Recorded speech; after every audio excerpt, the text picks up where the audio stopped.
Hello. हाँ। किशोर जी, ये क्या हो रहा है पटना में? खबर चल रही है कि नीतीश बाबू ललन सिंह का इस्तीफा ले लिए हैं और आज दिल्ली आ रहे हैं। हाँ हाँ, ये चर्चा जोरों पे है और अंदर खाने ये खबर है कि इस्तीफा तो ले ही लिए हैं, लेकिन ये पब्लिक डोमेन में अभी नहीं डाला गया है उसको। वो हो सकता है वो काम विधिवत तो जो दिल्ली में मीटिंग है ना 29 को। हाँ, राष्ट्रीय कार्यकारिणी की, हाँ हाँ, जेडीयू की। उसी में हो। ललन सिंह को बने बहुत दिन हुआ नहीं था अभी, लेकिन अब सवाल ये है कि बीच में हटाने की नौबत क्यों आई। तो अंदर खाने जो चर्चा है, बता रहे हैं लोग कि भाई ललन सिंह लालू जी के कुछ ज्यादा ही करीब हो गए थे।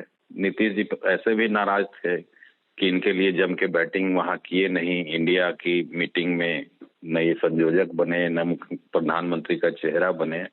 तो इसके लिए तो थोड़ा खुन्नस पहले से नीतीश जी को था ही, लेकिन इस बीच इनको जानकारी हुई कि भाई ये तो इतने करीब हो गए हैं कि इन्हीं का कुर्सी पलटने के फेरी में लग गए हैं। कुछ विधायक को लेके लालू जी के साथ संपर्क में थे, कोई 13-14 विधायक की बात हो रही है और ये बात नीतीश जी को पता चल गई समय रहते। तो एक्शन में आना ही था। इनको लगा कि इससे पहले ये दोनों मिलके कोई खेला करे, ये खुद एक्शन में आ गए। अच्छा, मतलब ललन सिंह और लालू यादव मिलके। हाँ हाँ, ये पूरा ये पूरी चर्चा है ऐसी। और वो 13-14 जो विधायक थे उन्हीं में से किसी ने ये बात नीतीश जी तक पहुंचा दी। उनको ये लोग अपने भरोसे में सोच रहे थे और वो अपना उनका विश्वसनीय रहा होगा, उनको बता दिया वो कि भाई ऐसा ऐसा चल रहा है। तो वो अलर्ट मोड में आ गए। वो अलर्ट मोड में जब आ गए तो एक्शन तो होना ही था ना, वरना मतलब साल भर भी नहीं हुआ इनको अध्यक्ष बने, अचानक ये सब चर्चा कहाँ से शुरू हो गई। ऑपरेशन तो जरूरी था, वरना समय रहते नहीं एक्शन लेंगे तो कुछ का कुछ हो सकता। अब सवाल ये है, कल तो बहुत सा चैनल चला भी दिया कि इस्तीफा हो गया, लेकिन ये बात है अंदर में कि रिजिग्नेशन उनसे ले लिया गया है, लेकिन पब्लिकली ये सब शो नहीं किया जा रहा है। हो सकता है, ऐसा भी हो सकता है कि अगर मान मनोवल में वो मान जाए कि भाई अंदर की बात अंदर ही रहे, तो मे भी 29 तारीख को ललन सिंह खुद किसी का नाम प्रपोज कर दें अध्यक्ष पद के लिए। नॉर्मली देखते होंगे आप कि अभी मुख्यमंत्री का या पहले भी होता है तो जो हटने वाले होते हैं वही उन्हीं से नाम प्रपोज कराया जाता है नए आदमी का। हो सकता है उसी परंपरा को यहाँ भी निभाया जाए।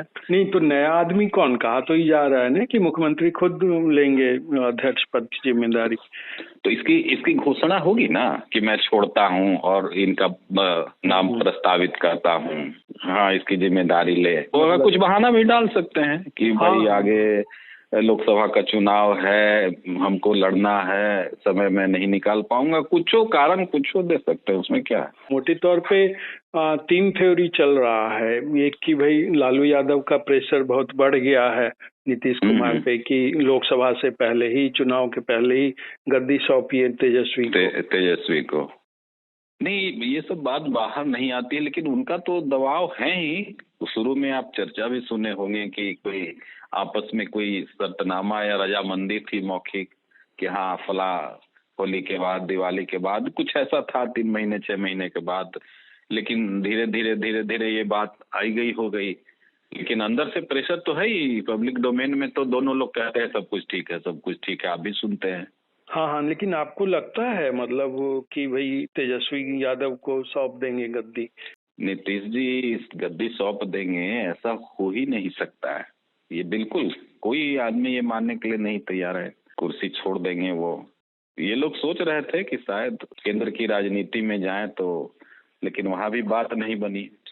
वहां भी आप देख ही रहे हैं कि उधर से भी कोई सकारात्मक इनके लिए वो रुख नहीं है लोगों का। तो पीएम वाला तो सपना टूट गया है, खड़गे का नाम आ गया है। फिर शरद पवार ने कह दिया है कि नहीं, कोई चेहरा की जरूरत बिना फेस के होगा।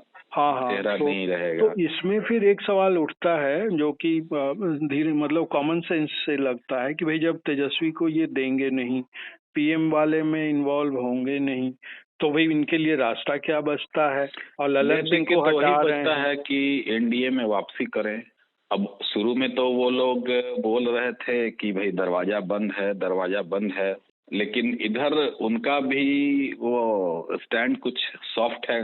कोई लोग कुछ ऊट पटांग बात नहीं बोल रहा है बीजेपी वाला। और बीच बीच में ये भी इशारा करते हैं, आप देखिए वो पंडित दीनदयाल उपाध्याय की जयंती हो या अभी पूर्वी क्षेत्रीय का जो वो सम्मेलन हुआ पटना में अमित शाह वाला, हाँ 10 फिर दिसंबर उसके लगे हाथ ये अटल जी का वो जन्मदिन भी मनाए हैं। तो हाँ पुण्यतिथि भी मनाए और जन्मदिन भी मनाए।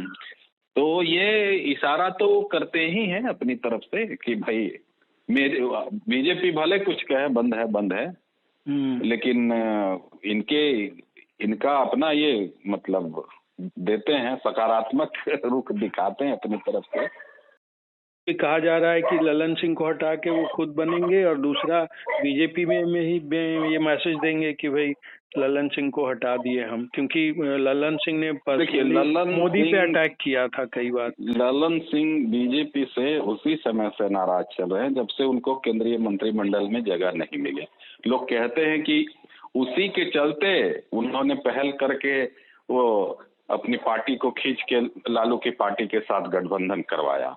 और उसके बाद देखिए कि गठबंधन के समय से दोस्ती लालू जी से इतनी बढ़ी कि बढ़ते बढ़ते बात आज यहाँ तक आ गई। और इधर आप संसद में देखिए या ऐसे भी ललन सिंह खासे मतलब क्रिटिकल रहे बीजेपी पे या पर्सनल अटैक तक उन्होंने किया है। तो नीतीश जी ये मैसेज देना चाहेंगे ना कि भाई जो आदमी राह का रोड़ा था उसको मैंने किनारे कर दिया है, अब गाड़ी आगे बढ़ सकती है।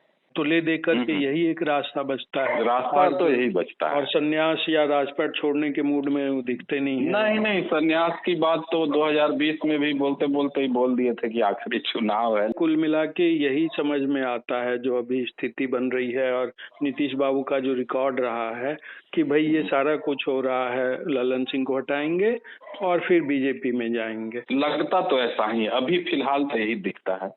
अब देखिए 29 को क्या ये फैसला लेते हैं, ऊंट किस करवट बैठता है। हाँ देखिए नीतीश बाबू क्या करते हैं और फिर पलटी मारते हैं या क्या करते हैं। ठीक बढ़िया, ध्यान रखिए अपना जो है। बिल्कुल।